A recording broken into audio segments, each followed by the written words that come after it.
Mga master, okay lang bang? Huwag niyong skip ang mga ads sa aking mga video kung okay lang mga master. Salamat sa solid na suporta po. Yon, what's up mga masters? Nandito na naman tayo sa panibagong araw, panibagong kabanata na naman ang pagsasama-samahan natin ngayon guys.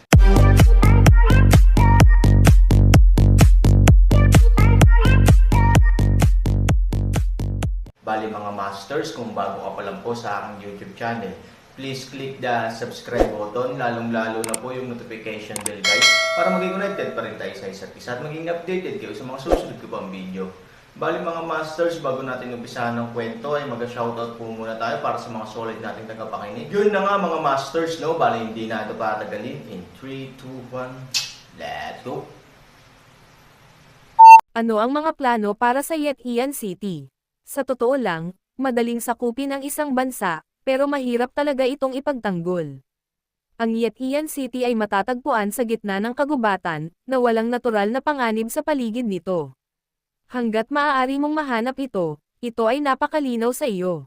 Kung gusto mong ipagtanggol ang lugar na ito, magiging kasing hirap ng pag-akyat sa langit. Walang mga sundalo dito, at karamihan sa mga importanteng tao ay mga negosyante. Napakahirap i-consolidate ang defense dito. Kahit nahanda si Han Sanchen na gumastos ng pera at magpadala ng ilang mga tao mula sa kanyang mahiwagang alyansa sa istasyon dito, ang aktwal na epekto ay hindi magiging makabuluhan.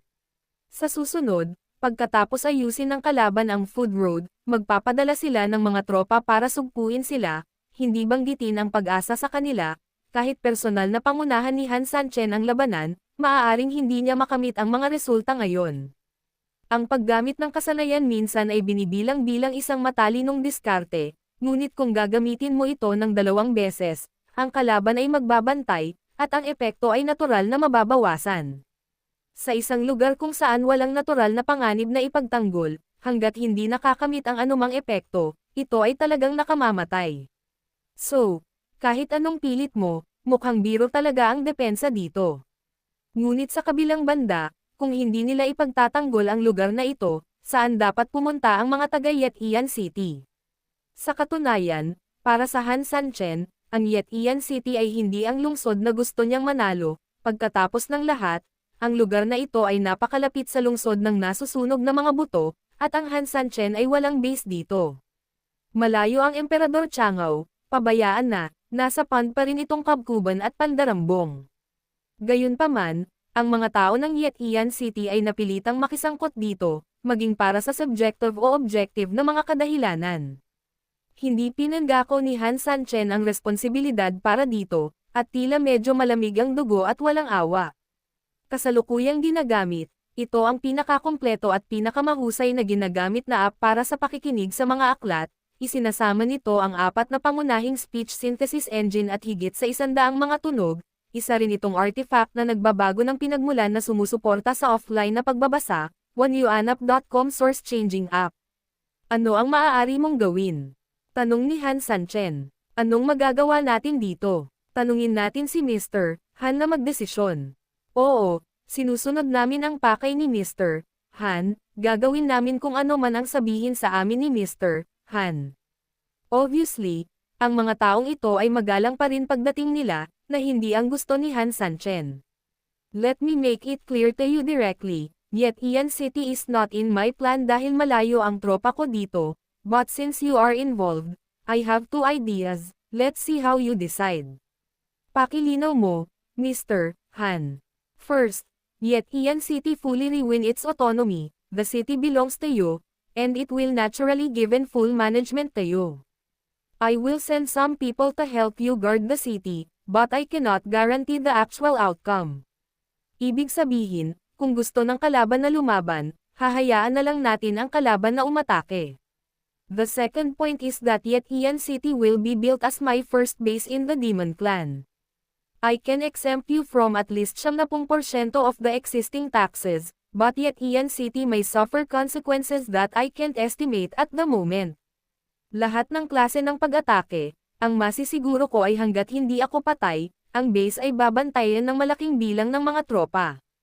Ang dalawang pagpipilian ni Han Sanchen ay talagang napakasimple. Ngunit ang problema ay kung paano nila planong pumili.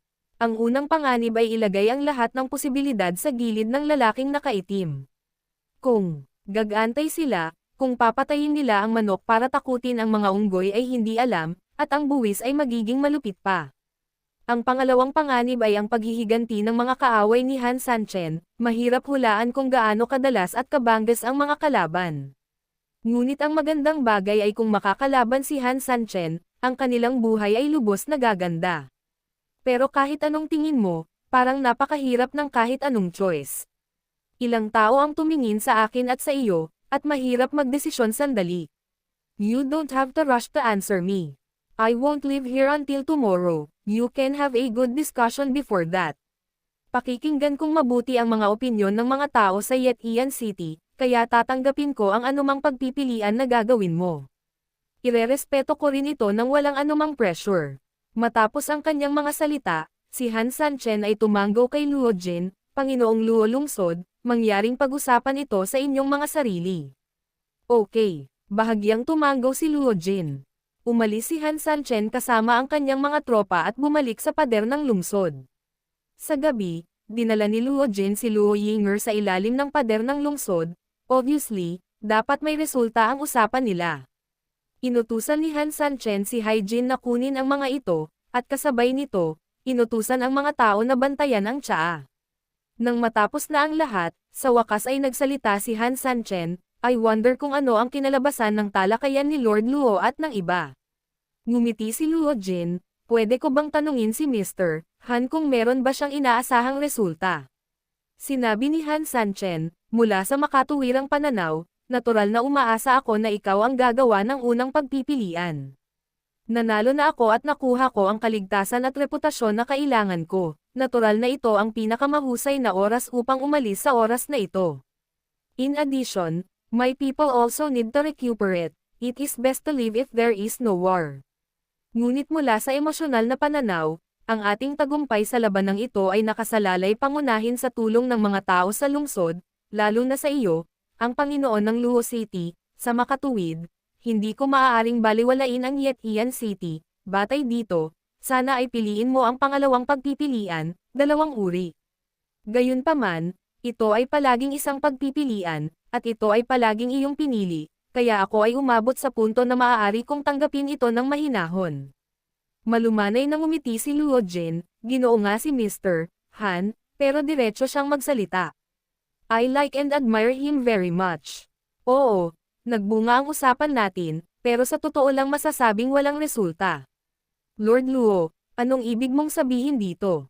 Lahat talaga gustong baguhin ang status quo, ang mga buwis sa Yetian City ay parang kulog sa itaas ng ating mga ulo, basta tayo ay bahagyang hindi masaya, ito ay bababa at pahirapan ang mga tao na mamuhay ng mapayapa, ngunit ang lahat ay talagang nag-aalala, Ngumiti si Han Sanchen, ang ikinababahala ng lahat ay pagkatapos na piliin tayo, wala nang paraan, tama. Tumanggo si Luo Jin, huwag mo silang sisihin, total karamihan sa kanila ay mga ordinaryong tao, wala pa silang nakikitang away at patayan.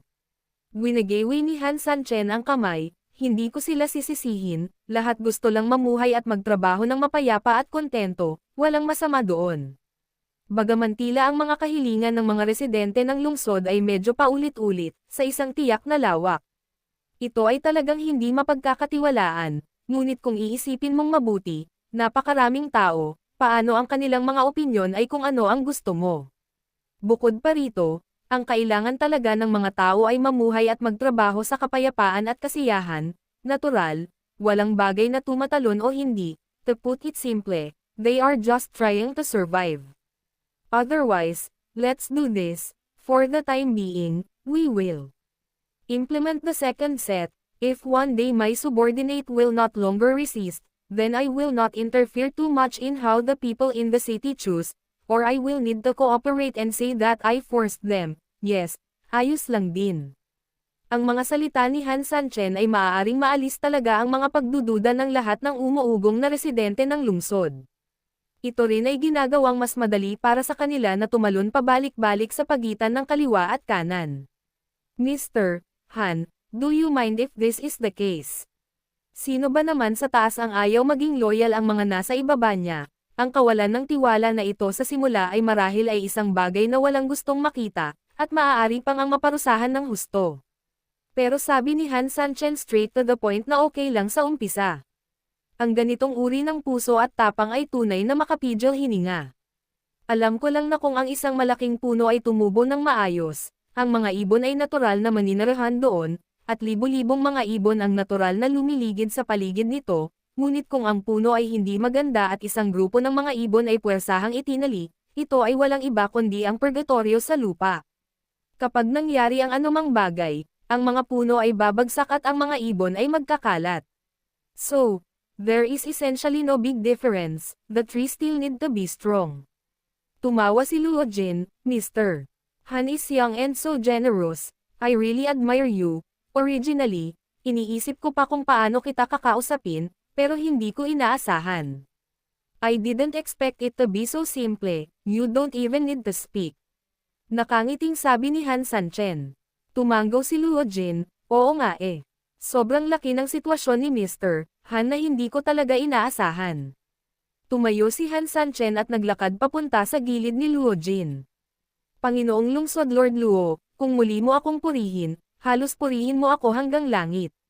Dinampot ni Han Sanchen ang isang baso ng alak at biglang sinabing seryoso, dahil nagtulungan tayo, maaaring marami pang bagay na magpapagulo sa iyo sa hinaharap. Ang paglilinis ng gulo pagkatapos ng digmaan, muling pagtatayo ng mga depensa ng lungsod, at pag-aayos ng malaking dami ng pinsala sa labanan ay lahat ng napakahirap na gawain para sa Yetian City. Mr.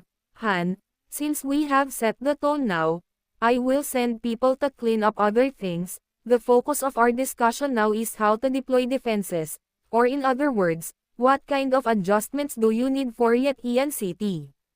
Nakita ni Luo Jin na si Han Sanchen ay dapat na maging tapat, diretso lang sa punto. May idea ako, biglang nagtaas ng ulo si Han Sanchen at sinabing. Ano ang mga iniisip mo? Nagdududang tanong ni Luo Jin. Ang lokasyon ng Yetian City ay masyadong kakaiba, na walang opensa o depensa, kaya maaari lamang itong gamitin bilang isang komersyal na base. Kung gusto natin itong gawing bayan ng militar, kailangan natin ng dalawang pagbabago. Ang una ay ang pagtatanggol ng lungsod, ito ay walang sinasabi. Ang pangalawa ay ang mga panastos, ano ang pinakakinatatakutan natin sa lungsod na tulad natin. Ang pinakakinatatakutan natin ay ang makubkob, pagdating ng panahon na maubusan tayo ng bala at pagkain, hindi may iwasang matalo tayo ng walang atake. Sa mga tuntunin ng mga supply, makatitiyak si Mr. Han.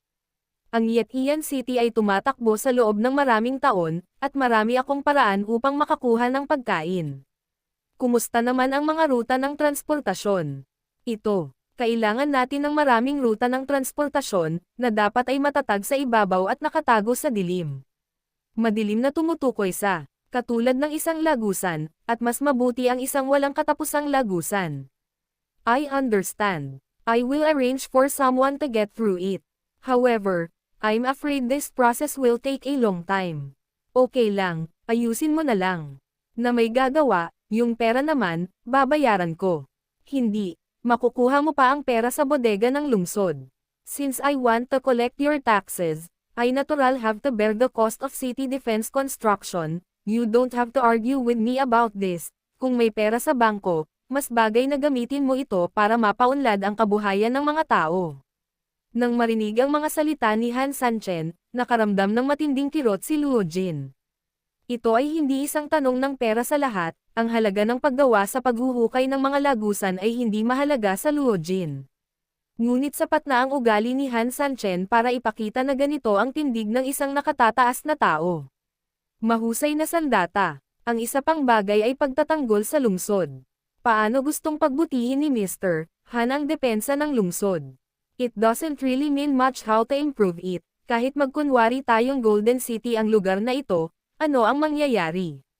Kung masyadong maraming kalaban, matatalo pa rin. Sa tingin ko ay malakas ang porma sayon ni Han Sanchen, kung ito ay isang ordinaryong hukbo, natatakot ako na ang pagbuo na ito lamang ay sapat na upang bigyan sila ng sakit ng ulo. Ngunit sa ilalim ng nakakabaliw na pagsugpo sa apoy, masisira pa rin ang porma sayon, na nagpapakita rin na gaano man kalakas ang pagtatanggol ng lungsod, hindi ito magkakaroon ng malaking halaga. Kung gayon dapat nating i-maintain ang status quo. Ngunit, pero ang ating pagtatanggol sa lungsod ay walang silbi. Kung hindi ginamit ng hukbong kabalyerya ng Han Sanchen ang laman ng tao para harangin ito, kung hindi dahil sa mga langgam sa ilalim ng lupa na patuloy na naghuhukay sa lupa, at kung hindi gumamit ng mga porma sayon si Han Sanchen upang pagsamahin ang mga depensa ng lungsod, natatakot ako na ang mga depensa ng lungsod ng Yetian ay nasira ng hindi mabilang na beses. Ito ay sinasabing isang depensa ng lungsod, ngunit kung tutusin ay mas angkop na tawagin itong isang simpleng pader ng lungsod, na walang anumang panlaban. Hindi totoo yan, remember what I just told you.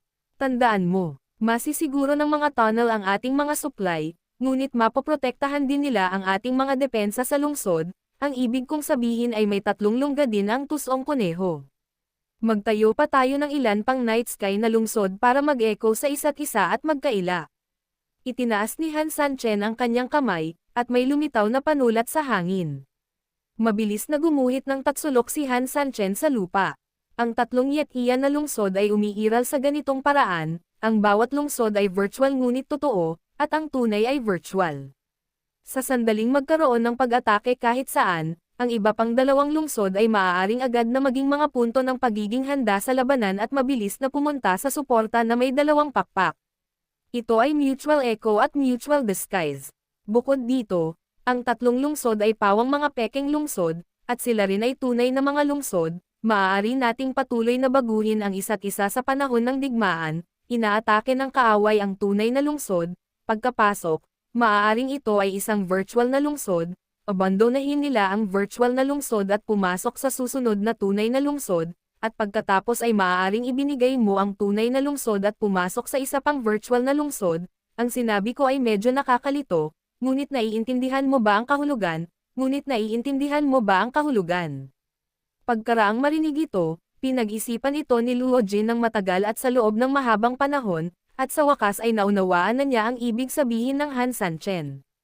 Ang 3 lungsod ay magkakaugnay na mga punto, at ang mga daanan sa ilalim ng lupa ay ang mga nagdudugtong na lugar. Ang 3 lungsod ay maaaring patuloy na baguhin ang kanilang katotohanan, nakakabuo din sila ng sungay sa isa't isa at maipagtatanggol ng maayos. I understand, Mr. Han. Gaolu, mapait na ngumiti si Han Sanchen, ito rin ang tanging solusyon sa lahat ng pagpipilian, kung ito man ay nagtatayo ng isang lungsod o naghuhukay ng mga daanan sa ilalim ng lupa. Ito ay isang napakatagal at napakahirap na trabaho, ang Lord Luo City ay dapat ayusin ito sa lalong madaling panahon, ang oras ay kasalukuyang nasa kamay ng iba, walang sinasabi kung kailan siya babalik para sa paghihiganti. Oo, at saka, may special request ako, Mr. Han, magtanong lang. Yun na nga mga masters, no? Bali panibagong kabanata na naman yung natapos natin ngayong gabi. Muli, maraming salamat po talaga sa walang sawang suporta po sa aking YouTube channel na talagang inaabangan nyo po ang bawat upload ko po. Bali mga masters, magkita-kita ulit po tayo bukas ng gabi at ngayon po ay magpapaalam po muna tayo. Bali mga masters, bye-bye!